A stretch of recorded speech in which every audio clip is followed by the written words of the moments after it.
आज के परिप्रेक्ष्य में देखा जाए तो HD 3226 और HD 3086, HD 2967 हमारे आगरा रीजन के हिसाब से बेस्ट हैं। तो सर जैसे हमारे 1 बीघे में या 1 एकड़ की बात करें, कितने कुंटल हो जाती है? बीघा का 1 हेक्टेयर का 70 से 70 कुंटल के आसपास। यानी 1 हेक्टेयर में 70 कुंटल। 1 हेक्टेयर में 70 कुंटल जो आपका HD 3226 वैरायटी है। एकड़ में कितना हो जाएगा आपके हिसाब से? ज़रा किसान एक भाई एकड़ को समझेंगे। बीघा का बता देते हैं। हाँ, बीघा का करीबन मान के चलिए आप 17 से 18 कुंटल। 17 से 18 हैं, लगभग 35-40 मन हो जाएगा। जी हाँ। हाँ, अमूमन हो जाता हाँ, है। 40 मन के बीघे के आसपास आप मान के चलिए 32-26 का। सर इसकी अहम बात करते हैं, जैसे इसमें 1 बीघे में कितना बीज डाला जाए गेहूँ का, कौन कौन से खाद डाले जाएँ जिससे पैदावार अच्छी हो? ऐसे एक किसान अगर 1 बीघे के हिसाब से जानना चाहता है तो 1 बीघे में करीबन 27 किलो से लेके 30 किलो पर बीघे के हिसाब से बीज की मात्रा डालनी चाहिए। उसके बाद आपका NPK और जिंक और सल्फर है। ये जैसे आपका 1 से 20 kg पर हेक्टेयर के हिसाब से नाइट्रोजन देनी चाहिए, 60 kg के हिसाब से फास्फोरस देनी चाहिए, 80 kg के हिसाब से पोटास देना चाहिए, 25 kg के हिसाब से जिंक देनी चाहिए और 25 kg के हिसाब से आपको सल्फर। जैसा किसान भाई सर ने बताया, जिंक और जो आपने वैरायटी बताई, इसमें कितना पानी लगता है? करीबन 4 से 5 पानी की आवश्यकता होती है गेहूं की अच्छी फसल लेने के लिए। 4 से 5 पानी होते हैं। तो इसमें कोई रोग आने की संभावना होती है तो उनके लिए क्या रोकथाम होंगे दवाई की? दरअसल इसमें गेहूं में तो इतना नहीं देखा गया है, पहले आते थे, अब तो अच्छी वैरायटी आ रही हैं और ट्रीटेड होते हैं तो इस तरह वैरायटी रोग तो नहीं आता है। हाँ, पर बीडीसाइड वगैरह होता है तो बीडीसाइड कंट्रोल के लिए आप दे सकते हैं। सर देखा गया गेहूं में एक सीता जो बोलते हैं, एक बथुआ या खरपतवार इस तरह के हो जाते हैं, वो किस वजह से होते हैं, उनका क्या उपाय किया जाए?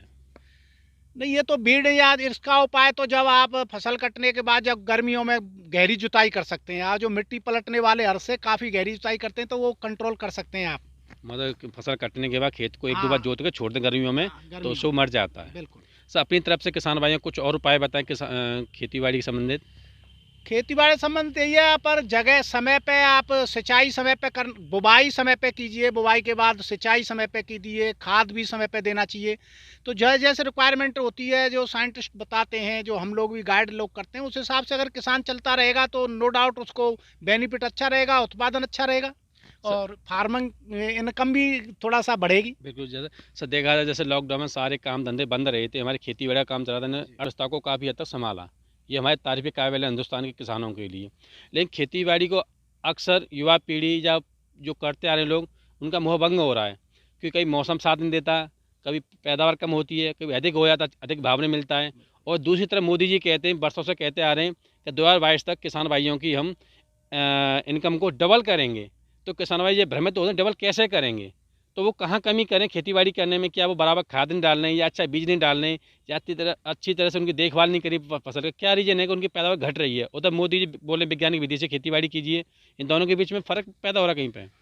नहीं, ऐसा नहीं है कि फार्मिंग इनकम डबल इससे नहीं होगी। जैसे आप कह रहे हैं कि एक फसल ले रहे हैं तो उससे कोई अंतर नहीं पड़ेगा, इसके साथ साथ IFS मॉडल उसको अपनाना पड़ेगा, जो इंटीग्रेटेड फार्मिंग सिस्टम जिसे कहते हैं। जैसे खेती के साथ आपको जैसे दुग्ध उत्पादन का डेयरी का वह काम है तो डेयरी का काम करे, मुर्गा पालन है मुर्गा पालन करे, मच्छी पालन है मच्छी पालन करे, जैसे आपका शहद शहद का उत्पादन है शहद का उत्पादन करे। साथ में इसके ये करना ज़रूरी है, तब इनकम अच्छी होगी। जैसे अब वैज्ञानिक हैं, आप वैज्ञानिक विधि से अपनी फार्म में जमीन करते हैं, बताए 40 मन तक, 35 मन से 40 मन तक पैदावार हो जाती है, लेकिन हम भी किसान भाई हैं। मैंने पहले ही बताया है कि किसान को समय का बहुत ध्यान रखना चाहिए। जैसे अभी हमने इस समय फार्म पे जो लगी हुई है PBW 222 वैरायटी है, यार लिए इसको आप 15 नवंबर तक इसकी बुवाई किसान को कर देनी चाहिए। और समय पे पानी, समय पे खाद, हर समय पे अगर आप किसान देता रहेगा तो उसको अच्छा पैदावार मिलेगी। अन्यथा इसमें कुछ गड़बड़ कर देता है, वहाँ प्रोडक्शन थोड़ा सा डाउन चला जाता है। और रहा उसका क्लाइमेट का, क्लाइमेट तो थोड़ा सा बहुत, क्लाइमेट तो मेन फैक्टर है। जो इस समय ग्लोबल वार्मिंग है, अनलिमिटेड गर्मी पड़ना, अनलिमिटेड बारिश होना, कुछ तो इससे थोड़ा सा अप डाउन तो हो रहा है, खेती पर थोड़ा सा असर पड़ रहा है इसका ग्लोबल वार्मिंग का। जैसे देखा किसान है अपनी परंपरागत जो विधि है उसी को अपना रहे हैं, उसी सोच के सारे खेती करते हैं, उनको ऐसा नहीं करना चाहिए। नहीं, उनको वैज्ञानिक विधि अपनानी चाहिए, बदलाव बिल्कुल करना चाहिए। बिल्कुल वैज्ञानिक विधि अपनाना चाहिए। सर्वप्रथम मिट्टी की जांच बहुत आवश्यकता है। जैसे हम अपनी जांच कराते हैं अपने शरीर की, ऐसे ही मिट्टी की भी जांच कराना जरूरी है। तो इससे हमें पता लगेगा कि हमारे खेत में पोषक तत्वों की कौन कौन सी कमी है, क्या हमारी दिक्कत है।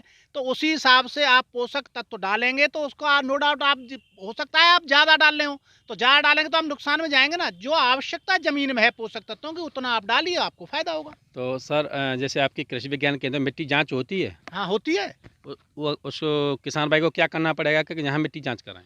यहाँ सैंपल ला के देना होगा किसान को। सैंपल लेने की भी क्या विधि होती है? किस समय, किस महीने में लेनी चाहिए, ऐसा कुछ समय?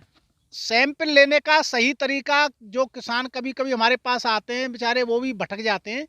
सही तरीका सैंपल लेने का है, या रबी हो या खरीफ हो या जायद हो, कोई भी फसल हो, फसल कटने के बाद जुताई से पहले किसान को सैंपल लेना होता है। जैसे 1 बीघे का उसका खेत है तो उसमें ऐसी जगह का चुनाव करे, जैसे खेत कहीं एक तरफ नीचा होता है, एक तरफ ऊंचा होता है, कहीं खाद ज़्यादा है, कहीं खाद कम है। तो वो 4-5 जगह का ऐसा सिलेक्शन करे कि वो 4-5 जगह से मिट्टी लेके तो प्रतिनिधित्व करे उसका अपने खेत का। तो 5 जगह से उसने मिट्टी ले ली तो मिट्टी में करीबन वी आकार का गड्ढा बनाना होता है। वी आकार का गड्ढा बना के और 9 इंच की गहराई तक उसको खुरच लेना चाहिए। और वो 5-6 जगह से लेके वो सैंपल आपका तैयार होता है। तो सैंपल को एक जगह कलेक्ट करना है, एक जगह कलेक्ट करके वो पाँचों को एक मिक्स करना है। मिक्स करने के बाद उसके 4 भाग करने हैं, फिर 1 भाग हटा देना है, 3 भाग बचे उनको मिक्स करना है, फिर 4 भाग करना है, फिर उसको 1 भाग हटाना है, फिर 4 भाग करना है। ये प्रक्रिया तब तक उसको करनी है, तब तक उसके पास 500 ग्राम मिट्टी रह जाए, वो तो आपका सैंपल है। किसान भाई आप देख रहे थे कृषि विज्ञान केंद्र बचपरी से वैज्ञानिक सर हमारे साथ थे और उन्होंने सरसों के बारे, गेहूं के बारे में बहुत अच्छी अच्छी बातें बताई। अगर आप भी इस विज्ञान केंद्र से जुड़ना चाहते हैं तो सर से एक बार कहेंगे यहाँ का एड्रेस ज़रूर बताएं। ये हमारा कृषि विज्ञान केंद्र है, ये बिचपरी में स्थित है। ये RBS कॉलेज है, आपका देखा होगा आगरा में, तो उसमें है स्थापित है। तो किसान भाई हमारे कभी आपसे मिलने आ सकते हैं ऑफिस हाँ, टाइम में? कभी 10 से 4 कभी भी किसान हमसे संपर्क कर सकता है। ओके सर, कौन धन्यवाद। से